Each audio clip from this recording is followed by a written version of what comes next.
FM, also streaming from that SuperTalk Mississippi app and your local SuperTalk Mississippi radio station. But we're coming to you live today from Brandon. They have kicked off their Jubilee Days, which is a great celebration. You got carnival rides, delicious treats, lots of things to see, do, buy, and hear. But we also get to hear from Lu Coker. He is Ward 5 Alderman here at the city of Brandon. You have been a Brandonite since 1986. That's is that right. What you said? That's right. All right, so seen a lot of changes in the last 40 years here in Brandon. When did you get involved in terms of the civic level as being an alderman? Well, I'll give you a little bit of background, I guess. I was working with the youth at our church, trying to find them places to go. Also coaching Little League baseball and football. And it was frustrating because we didn't have anywhere to practice. We had 4 little fields at Shiloh. Wow. A good friend of mine owned the Dairy Queen on Highway 80, and he used to let us practice where the Waffle House is now. And we practiced something, so no bases, anything like that. So it was frustrating. We were doing that for a few years, and I'm like, something's got to change. So I ran at that point saying, I'm going to make a difference for our youth. And that's what kind of got me started. So I fortunately won the first race in '93, and it just kind of evolved from there. You think I was never intended to be here 32 years. That was not my point at that point. So that was a big thing for us. And now you look at, we have Quarry Park with all these fields. My family will be out there in the morning at 10 a.m. for a softball game.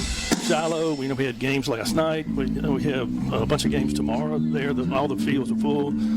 So for you, Lou, when you see that, I mean, there's others listening or that's lived here that's probably seen the progression, but the work and the community that had to come around and the rallying for it. What's it like when you drive through and Shiloh's booked and the quarries hopping with kids actually having bases and a field to play on?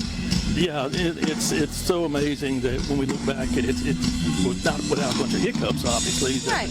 But I give a lot of the credit to our mayors. They've been pretty good about, especially Mayor Lee. He's really good about his vision of things to happen. But with that said, it takes a lot of money. It takes a lot of community coming in, and now you really look at it and you see all the things that's happening. I know Butch talked about Brandon Day. We used to have one little Brandon Day, and now it was Brandon Jubilee. And it's just, I look back and I think, well, this is my last time I'm going to do this. This is the last time I'm going to do this. But I can't because it's infectious is what it is. Watching it grow, I can imagine, folks listening to good things. They're obviously hearing the band's warm up that's going to be out here tonight at the Brandon Amphitheater. The amphitheater is just new even since our family called Brandon home. Lou, I can't imagine what it is for those that have been here for 40 or 50 plus years. Did you ever imagine that Brandon would have a place like the amphitheater that would bring acts and crowds like it does on its annual basis? Absolutely not. And I think we're up to like 300,000 visitors a year now, and not just because of the amphitheater, but because of the parks and all those things. But there's been a lot of change. Back I'm from the insurance industry, and back in the day we had a volunteer fire department, and we knew, and it was a Class 8, and so we knew if we can get it lower, that would lower our citizens' insurance rates. I went to church with a lot of the volunteers, so we had some contentious moments, to say the least, in Sunday school. God bless. Because I didn't want to take, they thought us we were going to do a full-time thing, and it was like we were taking something away from them, but we weren't, So that's a big change. Now we're at 4, and we just built 2 new fire stations not too long ago.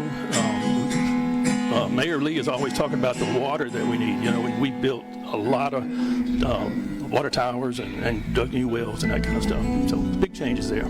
For people listening who, may be at that age, because eventually you'll retire off, Lou, and you're just one here in Brandon, but getting involved in their civic as a civic duty, thinking about being alderman, running for these things, or just get involved in the city from going to the board meetings, how important is it for people to listen and come together and not just shout their concerns? Yeah, do it for a cause. You got to have a reason, and it's not for yourself, because number one, you're not going to please everyone. 50% of the people are going to be on one side, 50% on the other. But you have to do what's in your heart and what you know is best for the city.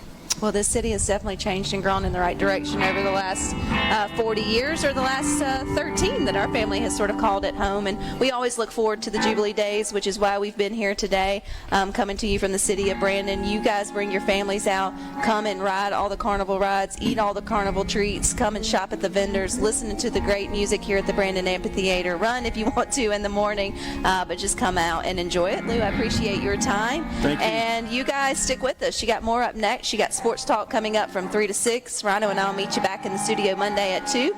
But until then, I hope you all find time for the good